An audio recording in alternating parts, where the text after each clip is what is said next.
한 치 앞도 알 수 없는 우리의 인생입니다. 어디로 가야 할지 알지 못하고 오늘도 방황하며 오늘도 말씀 붙들고서 살아가 보겠노라 그 다짐으로 이 자리 가운데 나오게 하신 주님, 하나님, 우리에게 말씀하여 주시옵소서. 그 말씀대로 우리가 순종하며 따라가는 그 믿음 또한 허락하여 주시옵소서. 오늘도 허락하신 말씀을 가지고 함께 나누며 나아갈 때에 모든 자들에게 동일한 같은 성령님의 은혜가 있게 하여 주시옵소서.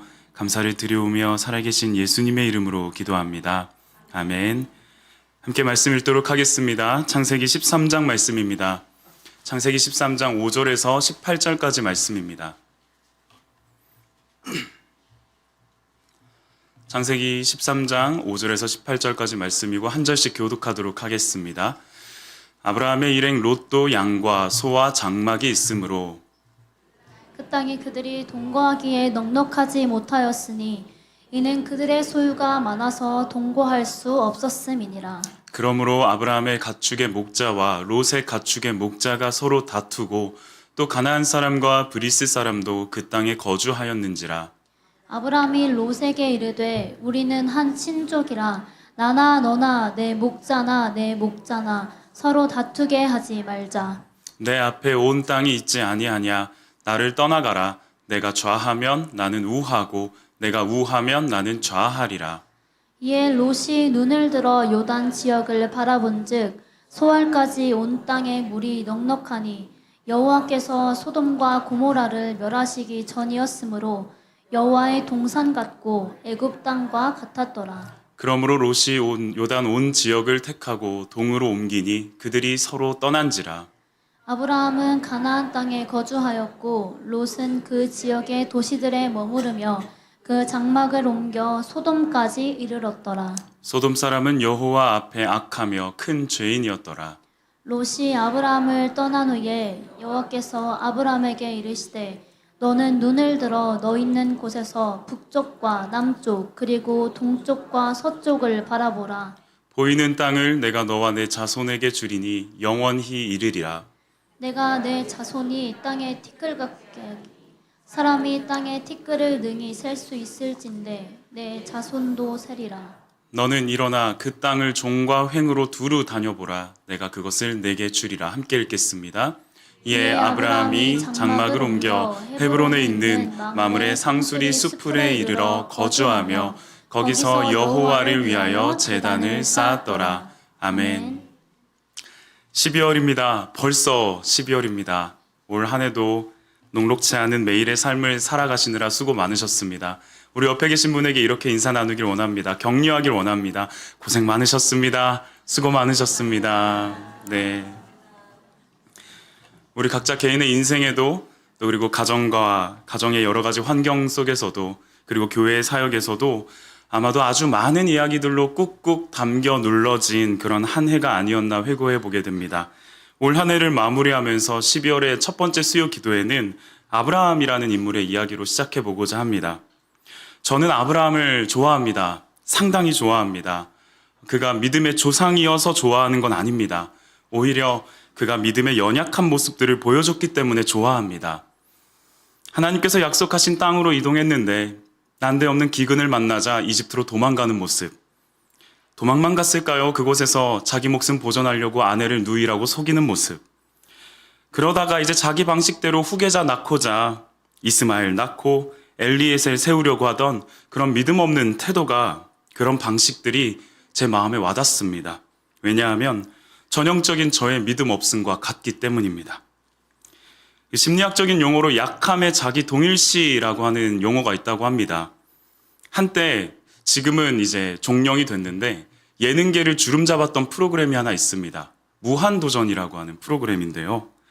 무모한 도전이라는 제목 아래에 1회부터 챙겨보았던 찐 무도팬으로서 그 짠한 사람들이 짠한 도전을 짠하게 해내는 모습들을 바라보며 적잖이 마음에 위로와 격려를 얻곤 했습니다.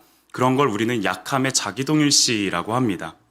화려하고 멋있고 늘 잘할 것만 같고 대단한 성취를 이루기에 마땅한 사람을 보며 부러워하기보다는 뭔가 전혀 능력도 없어 보이고 짠할 뿐더러 저게 저 사람들로 가능할까 싶은 그런 사람들이 모여서 놀라운 성취를 이루게 되는 모습 속에 동질감을 느끼게 되는 것이 약함의 자기 동일시라는 효과라고 합니다.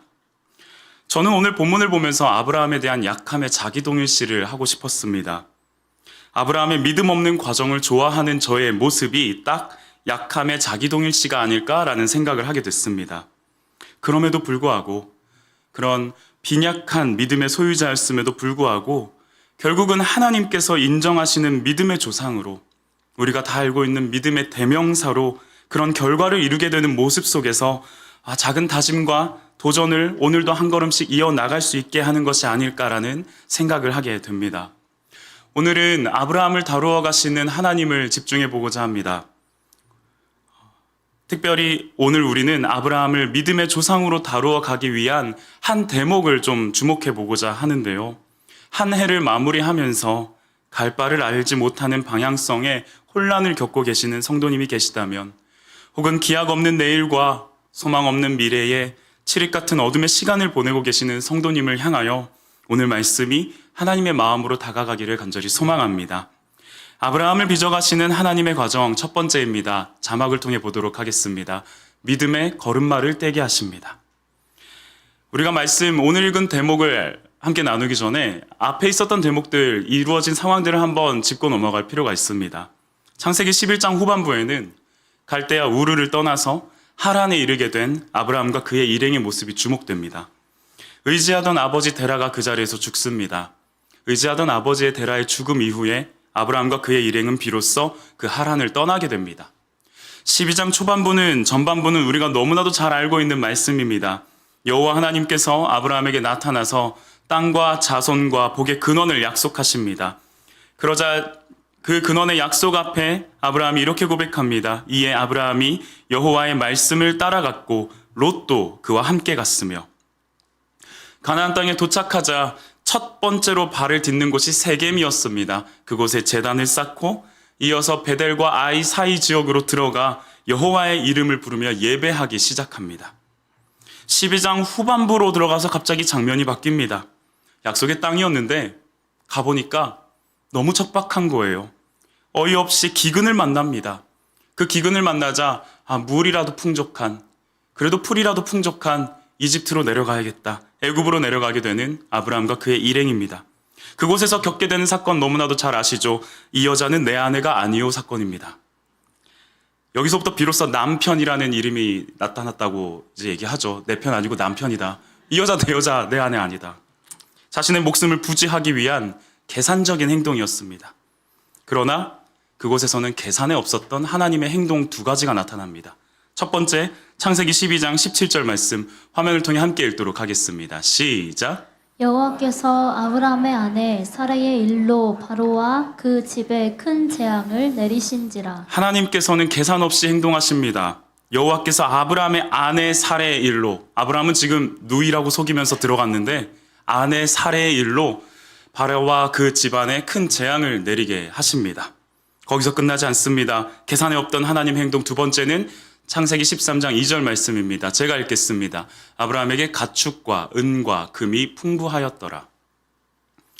기근만 났습니다. 빈털터리로 이집트로 내려가고 있는 중이었습니다. 계산적으로 행동했습니다. 목숨 부지해보려고. 그런데 돌아오는 길에 보니까 목숨은 물론이거니와 가축과 은과 금이 풍부한 상황입니다. 자신의 계산에 없었던 하나님의 이러한 행동들이 불러온 아브라함에게 느낌, 효과가 한 가지 있었습니다. 아브라함은 뭔지는 모르겠는데 마음속에 뭔가 꿈틀거리는 것을 느낄 수 있었던 것 같습니다. 왜냐하면 자신의 계산과는 전혀 다른 상황을 지금 마주하고 있거든요.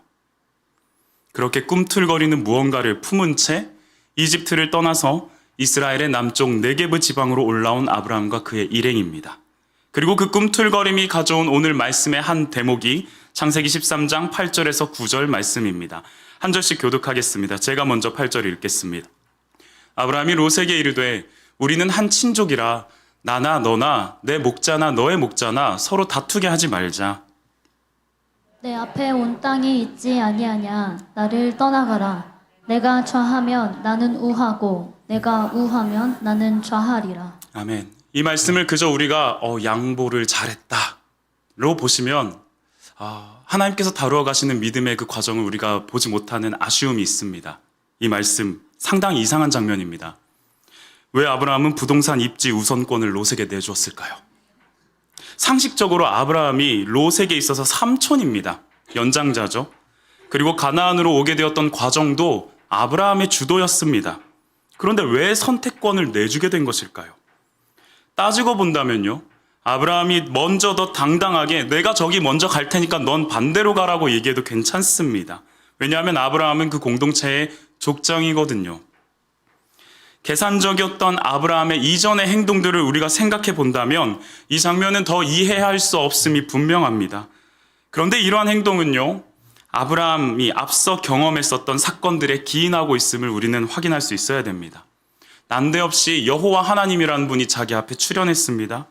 고향 땅 떠나서 지시할 땅, 보여줄 땅으로 무작정 가라고 말씀하십니다. 그 말씀 의지하고 갔더니 복은 무슨요, 기근만 가뭄만 만나서 굶어 죽게 생길 지경에 이르렀습니다. 계산에 익숙했던 아브라함의 반응은 어떠했죠? 물과 음식이 풍족한 이집트로 내려가자. 가는 길에 곰곰이 생각해 보니까 아리따운 아내 때문에 목숨 부지하기 어려운 상황일 것 같은 거예요. 그래서 신분 세탁합니다. 그렇게 아내 팔고 목숨 부지했습니다. 이렇게까지 계산적으로 자기 판단에 따라 행동했는데 느닷없이 하나님의 손길이 개입하더니 이집트가 한바탕 난리가 나지를 않나, 재물을 막 퍼다 주지를 않나, 빈털로 터덜거리면서 내려갔던 이집트에서 올라오던 길은 소유가 풍족해지는 결과를 낳게 됩니다. 아브라함의 마음엔 이런 꿈틀거림의 질문이 있었을 겁니다. 이분 뭐 하는 분이지? 하나님 대체 어떤 분이지? 왜냐면요, 이 당시로 아브라함에게 있어서의 하나님의 개입은 사실 처음인 상황이거든요. 어리둥절한 겁니다. 하나님이 자기를 보호하고 있다는 것을 처음으로 느껴본 순간입니다. 이러한 과정 속에서 느꼈던 그 마음의 꿈틀거림, 하나님이라는 분이 좀 대단한 분인가 보구나.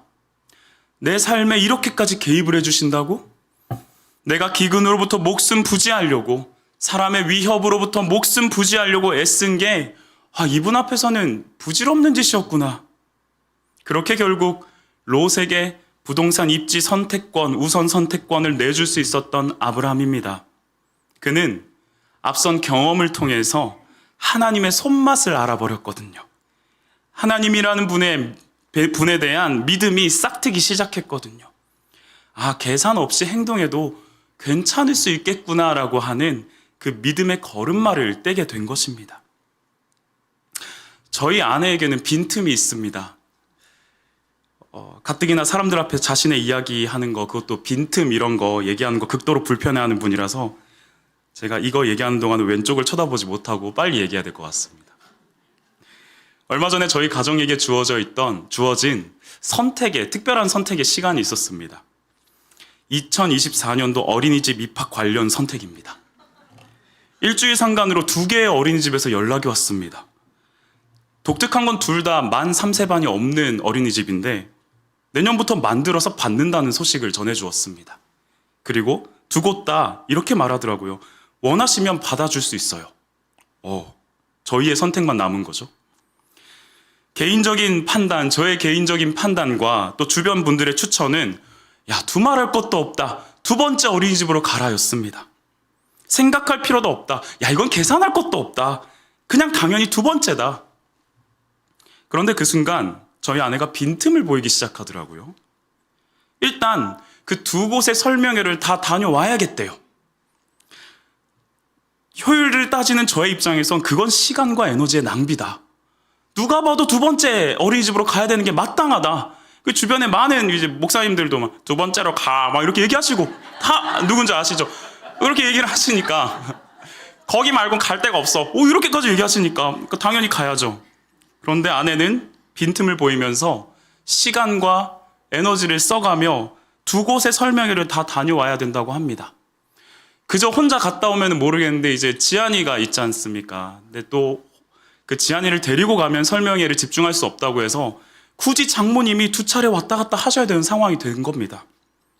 이해할 수 없었던 아내의 빈틈이었습니다. 왜 저러지? 첫 번째 어린이집 설명회를 다녀온 아내는 이틀 뒤에 두 번째 어린이집 설명회를 다녀오게 되었고 그날 밤에 있었던 일입니다. 그 두 설명회를 다녀온 그 순간까지도 이해할 수 없었던 저였는데요. 그런 저를 차분히 앉혀놓고서 설명해 주기 시작한 아내입니다. 두 곳 다 좋았대요. 당연하죠. 두 곳 다 갔다 왔으면 두 곳 다 좋겠죠. 그리고 두 곳의 각각의 특징과 교육 철학을 볼 수 있었대요. 당연하죠. 두 곳의 입학 설명회를 갔으니 교육 철학도 볼 수 있었고 무엇이 이 어린이집들의 중요한 가치인가를 확인할 수 있었겠죠.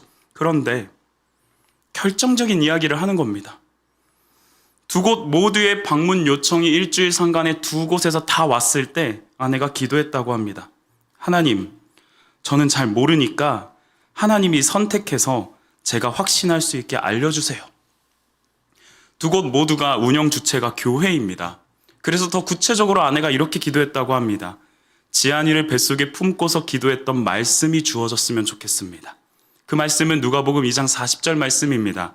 아기가 자라며 강하여지고 지혜가 충만하며 하나님의 은혜가 그의 위에 있더라. 결과적으로 많은 이야기들이 있지만 다 과정을 생략하고서 두 번째 어린이집에서 나오는 길에 그곳의 원혼이 누가복음 2장 40절이라는 것을 아내가 보게 되었습니다. 아내의 마음에 엄청난 강한 기대감과 확신이 생겼다고 합니다. 무엇보다도 하나님이 인도해 주시는구나라는 믿음이 생겼다라고 합니다.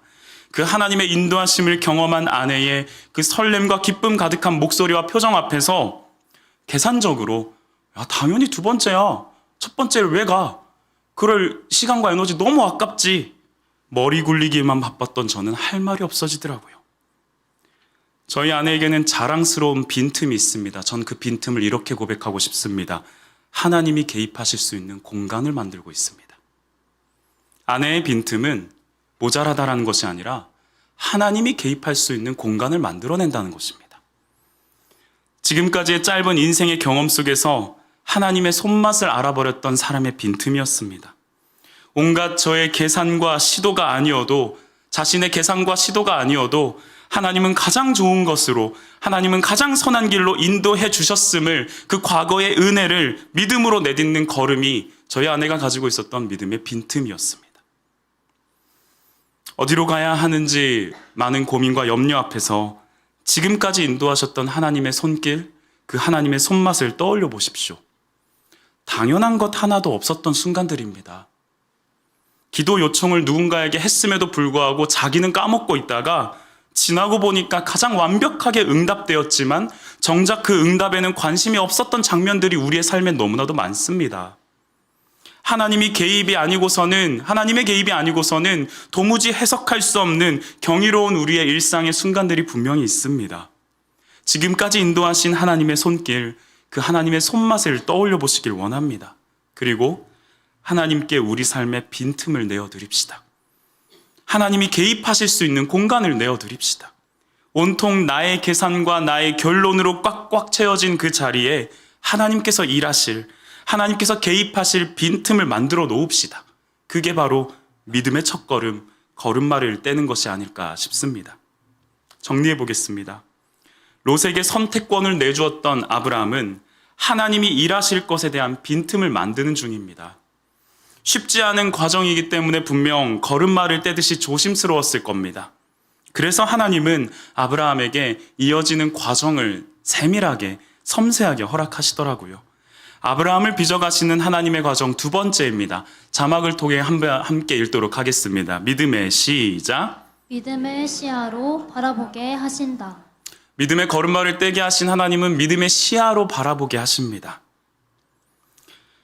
아브라함은 이제 막 믿음의 걸음마를 떼는 과정입니다. 그 행동으로 우리가 보았듯이 롯에게 부동산 입지 우선권 선택권을 내어주고 있습니다. 그런데 여기 성경에는요, 같은 표현인데 아주 다른 방향성으로 등장하는 표현이 하나가 있더라고요. 첫 번째 말씀은 창세기 13장 10절 11절 말씀입니다. 제가 읽겠습니다. 이에 롯이 눈을 들어 요단 지역을 바라본즉 소알까지 온 땅에 물이 넉넉하니 여호와께서 소돔과 고모라를 멸하시기 전이었으므로 여호와의 동산 같고 애굽 땅과 같았더라. 그러므로 롯이 요단 온 지역을 택하고 동으로 옮기니 그들이 서로 떠난지라. 아브라함이 롯에게 선택권을 주자 나타났던 롯의 행동입니다. 10절에 이렇게 기록되어 있죠. 이에 롯이 눈을 들어 요단 지역을 바라본즉. 눈을 들어서 동쪽 요단 지역을 바라보는데 물이 넉넉하고 평지가 펼쳐져 있는 환상의 목축의 나라, 소돔 자연 농원, 팜랜드, 여호와의 동산에 필적할 만한 곳이 눈앞에 보입니다. 그리고 나서는 일말의 망설임도 없이 그 지역을 택하고 짐 싸고서 출발합니다. 그런데 이와 비슷한 표현이 아브라함을 향해서도 등장하는 거 아시나요? 창세기 13장 14, 15절 말씀을 우리 성도님들이 천천히 한번 읽어주시면 좋겠습니다. 함께 읽겠습니다. 시작. 롯이 아브라함을 떠난 후에 여호와께서 아브라함에게 이르시되 너는 눈을 들어 너 있는 곳에서 북쪽과 남쪽 그리고 동쪽과 서쪽을 바라보라. 보이는 땅을 내가 너와 내 자손에게 주리니 영원히 이르리라. 아멘. 혹시 발견하셨습니까? 롯에게도 아브라함에게도 동일한 표현, 같은 행동이 등장하는데요. 눈을 들어 바라보고 있습니다. 눈을 들어 바라보는 것. 그런데 같은 표현이지만 굉장히 다른 차이가 있는 거 아십니까? 그리고 이 차이가 롯과 아브라함의 삶을 완전히 바꾸어 놓았습니다. 롯의 바라봄은 어떠할까요? 롯은 자기가 눈을 들어 요단 지역을 바라봅니다.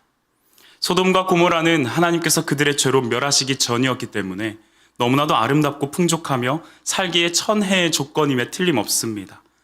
아브라함이 롯에게 선택권을 내주었을 때 어디로 갈지를 선택하라고 했을 때 롯은 말 그대로 어디로 갈지에 대해 자기의 눈을 들어 살펴보고 자기가 판단하기에 가치를 따져서 계산해 보기에 가장 좋아 보이는 곳을 택하여서 나아가고 있습니다. 13절에서 말하고 있는 바 여호와께서 보시기에 악한 땅이었더라라는 평가는 그의 안중에도 없었고 그저 자기 눈에 보기 좋을 대로 결정했던 것입니다. 이에 반해 아브라함의 바라봄은 어떤 줄 아십니까? 자기가 눈을 들어 바라보고 있나요? 아닙니다. 능동적인 태도가 아니더라고요. 명령에 따른 태도를 하고 있습니다. 하나님께서 아브라함의 눈을 들어서 수동적으로 바라보게 하십니다. 아브라함은 그저 하나님의 말씀에 따라 자신의 눈이 들려져서 바라보게 되어질 뿐입니다. 그러면서 더욱 놀라운 사실은 한 가지, 롯은 자기가 바라본 그 동쪽 지역만 택하여 갔을 뿐인데 하나님께서는 아브라함에게 동서남북을 모두 보게 하십니다. 이게 대체 무슨 의미일까? 혼자 곰곰이 묵상해 보았습니다.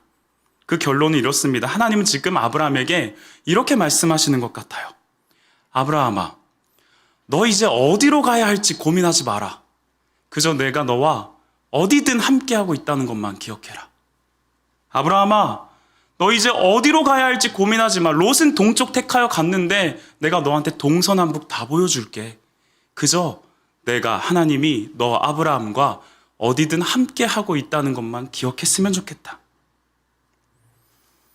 청년들을 만나다 보면 하나님의 선명한 뜻에 대해 간절한 청년들을 많이 보게 됩니다.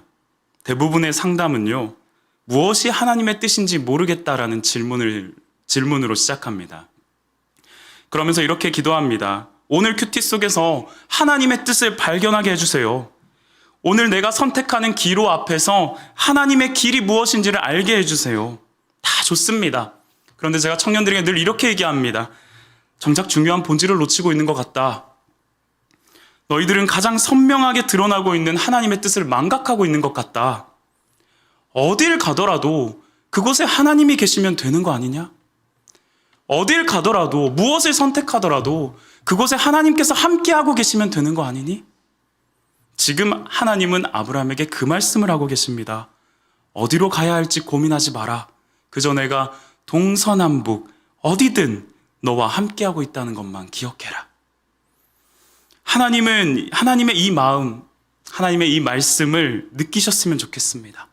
어디로 가야 할지, 어떻게 해야 할지 매일같이 염려하고 불안해하는 우리에게 오늘 하나님께서는 동서남북 어디든 우리와 함께하겠다고 말씀하고 계십니다. 어디로의 염려 앞에서 어디든의 믿음을 소유하기를 원하고 계십니다. 귀한 아름빛교회 성도님들 한 분 한 분에게 하나님께서 우리의 고개를 들어 어디든 바라보게 하시는 그 믿음의 시야를 갖게 하시기를 간절히 소망합니다.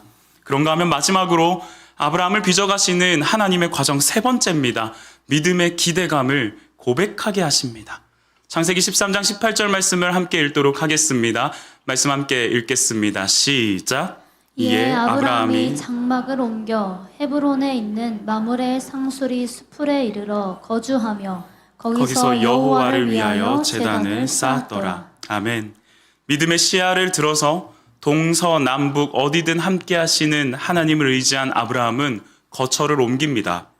그 장소가 헤브론에 있는 마므레 상수리 수풀입니다. 이곳에서 여호와를 위하여 제단을 쌓고 예배를 올려드리고 있습니다. 오래도록 이 말씀을 묵상하면서 설교를 준비하면서 가장 오래도록 궁금하게 했던 내용이었습니다. 왜 헤브론으로 갔을까? 왜 헤브론이었을까? 의미상으로 본다면 처음으로 제단을 쌓았던 세겜이나 처음으로 여호와의 이름을 불렀던 베델과 아이 사이의 제단으로 가도 될 텐데 왜 굳이 헤브론이지? 그래서 우리 교육자들이 증인인데요. 여러 번 제가 성경지리 탐험 대장님 이유한 목사님을 찾아갔어요. 왜 헤브론입니까? 그러니까 저도 몰라요. 별 소득이 없더라고요. 그러다 제 질문이 좀 많이 답답하고 너무 제가 답답해하는 모습이 보였는지 책을 한 권 던져주셨습니다. 그런데 거기서 보게 되었던 한 단락이 왜 헤브론으로 갔을까의 답변이 되는 묵상으로 이어지더라고요. 그 책에 이렇게 적혀져 있었습니다. 헤브론은 그 일대에서 가장 높은 산지 지형이다. 헤브론은 그 일대에서 가장 높은 산지 지형이다. 우리가 잘 알다시피 훗날 여호수아와 갈렙이 정탐을 마치고 돌아왔을 때 갈렙이 이 산지를 내게 주소서라고 외치는 그 지역이 헤브론이잖아요. 산지였습니다. 아브라함은요, 동서남북 어디든 함께 하신다는 하나님을 신뢰하면서 그 일대의 동서남북이 온전히 다 내려다 보이는 헤브론으로 올라가 하나님을 향한 기대감을 표현하고 있구나, 그 자리에서 하나님을 예배하고 있구나라는 묵상으로 이어지게 되었습니다. 그래서 질문 드려봅니다. 저와 여러분의 헤브론은 어디입니까? 우리에게 하나님의 일하심을 기대하게 만들어주는 장소, 그런 상황, 그런 관계는 어디에 있습니까? 어제는 지난 1년간 모든 훈련을 마무리하는 여제자반의 종강 모임이 있었습니다. 그리고 이번 주 토요일은 남제자반이 종강 모임을 갖습니다. 종강 모임을 하면서 1년 전의 모습과 1년 후의 모습을 스스로 비교해보며 준비했던 간증문을 함께 나누는 시간을 가졌습니다. 예전에 나는 이러이러했었는데 훈련 후에 나는 이렇게 완전히 새 사람이 되었습니다. 완벽해졌습니다. 흠 없어졌습니다. 끝났다. 훈련 최고다. 이런 간증 하나도 없었습니다. 다들 하나같이 내 모습은 크게 바뀐 거 없다고. 그런데 벌써 훈련이 끝나버리는 게 너무나도 두렵고 떨린다는 이야기입니다. 그런데 다들 한 마음으로 고백합니다. 하지만 훈련 전과는 분명히 다른 기대감이 있다고. 내가 연약함에 분명 울기도 하고 넘어지기도 하며 아프기도 하겠지만 하나님께서 나를 붙들어 주시며 일으켜 주실 거라는 분명한 확신과 기대로 가득하다라는 고백들이 가득했습니다. 넘쳐났습니다. 사랑하는 남녀 제자반 16분의 치열한 그 일상의 자리가 믿음의 기대감을 고백하는 헤브론 되게 하시기를 간절히 소망합니다. 뿐만 아니라 우리 모든 아름빛교회 성도님들에게 동서남북을 바라보게 하시며 하나님께서 함께하고 계심을 외치면서 찬양할 수 있는 아주 드높은 헤브론의 고백들이 앞으로도 우리 삶 가운데 넘쳐나기를 소망하며 축복합니다. 성탄절이 기다려집니다. 예전에는 그래도 성탄절 한 35번 겪어보니까 매년 오는 행사였거든요. 근데 이번 성탄절은 이상하게도 너무나도 기대감이 생깁니다. 옆에 보시면 말씀이 육신되어 우리 가운데 거하심에, 우리 가운데 거하시기 위해서 오셨던 우리 주 예수 그리스도, 임마누엘이란 이름을 가지고 계신 주님, 하나님이 우리와 영원토록 함께 하신다라는 그 임마누엘의 하나님, 그분을 높이는 자리가 이번 성탄 예배가 될 것에 대해서 생각하다 보니 너무나도 큰 기대감에 사로잡혀 있습니다. 바라기는 이번 성탄의 예배가 또 한 번에 매년 지나가는 행사가 되지 않기를 원합니다. 이번 성탄절에는 우리 가운데 거하시는 약속의 임마누엘을 말씀으로 선포하며 찬양하는 순간이 되기를 간절히 소망합니다. 그렇게 아름빛 교회의 모든 순간순간이, 모든 예배들이, 모든 부서에서, 모든 다락방과 또 모든 공동체의 모임마다 동서남북을 지그시 바라보는 그 아브라함의 헤브론 되게 하시기를 간절히 소망합니다. 말씀의 결론을 맺겠습니다. 하나님은 결격 사유만 가득한 아브라함을 믿음의 조상으로 직접 인도해 가셨습니다. 그 하나님께서는 우리를 이와 같은 과정으로 이끌어 가십니다. 기억하고 되새깁시다. 믿음의 걸음마를 떼게 하시는 하나님, 믿음의 시야로 바라보게 하시는 하나님, 믿음의 기대감을 입술로 고백하게 하시는 하나님, 우리의 일상에 하나님께서 함께 하실 빈틈을 내어드리며 그 빈틈으로 바라보게 하시는 원대한 하나님의 약속과 과정을 우리 삶의 헤브론에 올라가 찬양하며 고백하는 저와 여러분이 되기를 간절히 소망합니다.